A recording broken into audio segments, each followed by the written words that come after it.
ओम श्री परमात्मने नमः। अज्ञः च अश्रद्धान च संशय आत्मा विनश्यति न अयं लोकः अस्ति न परः न सुखम संशय आत्मनः। अज्ञ यानी मूर्ख, जिसे शास्त्रों का ज्ञान नहीं। च यानी तथा। अश्रद्धानः शास्त्रों में श्रद्धा से विहीन।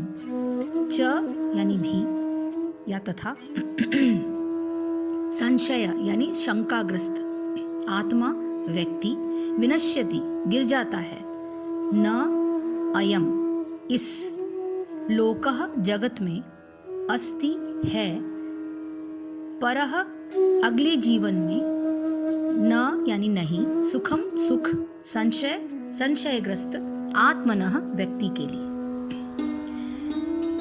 किंतु जो अज्ञानी तथा श्रद्धा विहीन व्यक्ति शास्त्रों में संदेह करते हैं, वे भगवत दावनामृत नहीं प्राप्त करते, अपितु नीचे गिर जाते हैं। संशयात्मा के लिए न तो इस लोक में न तो परलोक में कोई सुख है। भगवत गीता सभी प्रामाणिक एवं मान्य शास्त्रों में सर्वोत्तम है। जो लोग पशु तुल्य हैं, उनमें न तो प्रामाणिक शास्त्रों के प्रति कोई श्रद्धा है और न उनका ज्ञान होता है। और कुछ लोगों को यद्यपि उनका ज्ञान होता है, उसमें से वे उद्धरण देते रहते हैं, किंतु उनमें वास्तविक विश्वास नहीं करते। यहाँ तक कि कुछ लोग जिनमें भगवत गीता जैसे शास्त्रों में श्रद्धा होती भी है, फिर भी वे न तो भगवान श्री कृष्ण में विश्वास रखते हैं, न उनकी पूजा करते हैं। ऐसे लोगों को कृष्ण भावनामृत का कोई ज्ञान नहीं होता। वे नीचे गिरते हैं। उपर्युक्त सभी कोटि के व्यक्तियों में जो श्रद्धालु नहीं हैं और सदैव संशयग्रस्त रहते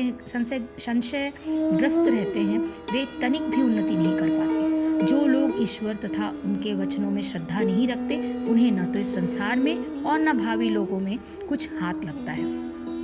उनके लिए किसी भी प्रकार का सुख नहीं है।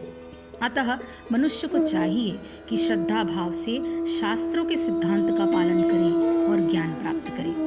इसी ज्ञान से मनुष्य आध्यात्मिक अनुभूति के दिव्य पद तक पहुंच सकता है। दूसरे शब्दों में, आध्यात्मिक उत्थान में संशयग्रस्त मनुष्य को कोई स्थान नहीं मिलता। अतः मनुष्य को चाहिए कि परंपरा से चले आ रहे महान आचार्यों के पद चिन्हों का अनुसरण करे और सफलता प्राप्त करे। तो इस श्लोक में ये कहा जा रहा है कि शास्त्रों का अध्ययन कितना और क्यों जरूरी है। अज्ञानी अर्थात जो विवेकहीन है और भगवत स्वरूप की जिज्ञासा न रखने वाला श्रद्धा रहित और संशय युक्त पुरुष का पतन हो जाता है।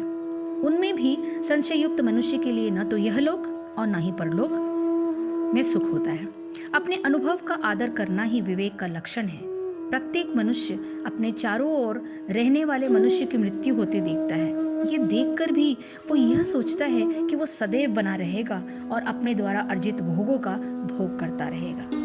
यही उसका अपने अनुभव का आदर न करना है, उसके अज्ञ अर्थात विवेकहीन होने का द्योतक है।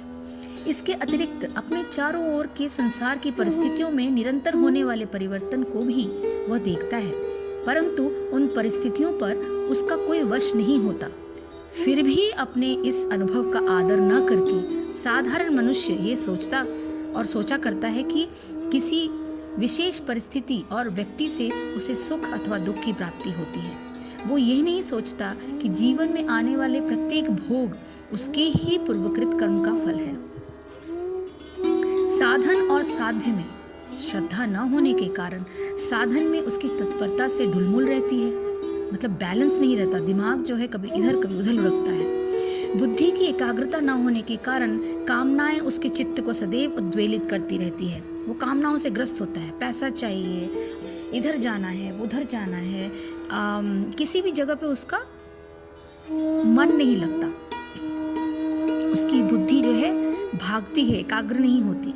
तो बुद्धि की एकाग्रता न होने के कारण कामनाएं उसके चित्त को सदैव उद्वेलित करती रहती है। कामनाओं की पूर्ति में परिस्थितिवश बाधा पड़ती रहती है। इससे उसकी बुद्धि भांति भांति के अंतर विरोधों से ग्रस्त हो जाती है। भगवान बताते हैं कि ऐसे मनुष्य का चित्त सदैव संशय युक्त रहता है। कुछ लोग पैसों के पीछे भागते हैं, कितना काफी नहीं होता।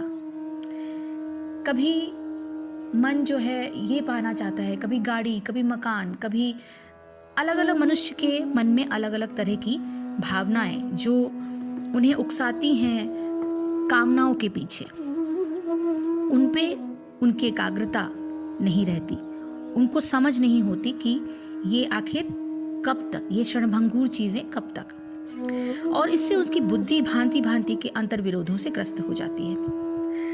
भगवान बताते हैं कि ऐसे मनुष्य का चित्त सदैव संशय युक्त रहता है।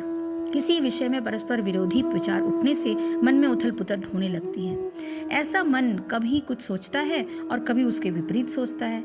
मन की ऐसी अवस्था को संशय कहते हैं। ऐसा संशय युक्त व्यक्ति अनुभवी महापुरुषों द्वारा अपने हित की बात बताए जाने पर भी अहंकार के कारण उसमें दोष ही देखता है। इस कारणों से उसका वर्तमान का जीवन विविध प्रकार के दुखों से जूझते हुए ही बीतता है। मृत्यु काल उपस्थित होने पर भी भांति भांति की इच्छाओं की आपूर्ति की भावना लिए ही वो इस संसार से विदा हो जाता है। फिर असंख्य दुखमय योनियों में जन्म लेकर बहुत काल तक दुख भोगता रहता है। और इस कारण भगवान बताते हैं कि ऐसे मनुष्य के लिए न तो यह लोक हितकर है और न परलोक। इसलिए वो अपने लक्ष्य की प्राप्ति से वंचित होकर भ्रष्ट ही हो जाता है। इस प्रकार अविवेक और अश्रद्धा से मन में उत्पन्न होने वाले संशय को ज्ञान प्राप्ति में बाधक बताकर विवेक द्वारा संशय का नाश करके कर्म योग में उत्साहपूर्वक प्रवृत्त होने के लिए अर्जुन को उत्प्रेरित करते हुए भगवान आगे के श्लोकों का वर्णन करेंगे। हरे कृष्ण कृष्ण कृष्ण हरे हरे, हरे राम राम राम हरे हरे। जय श्री कृष्ण, जय गुरुदेव।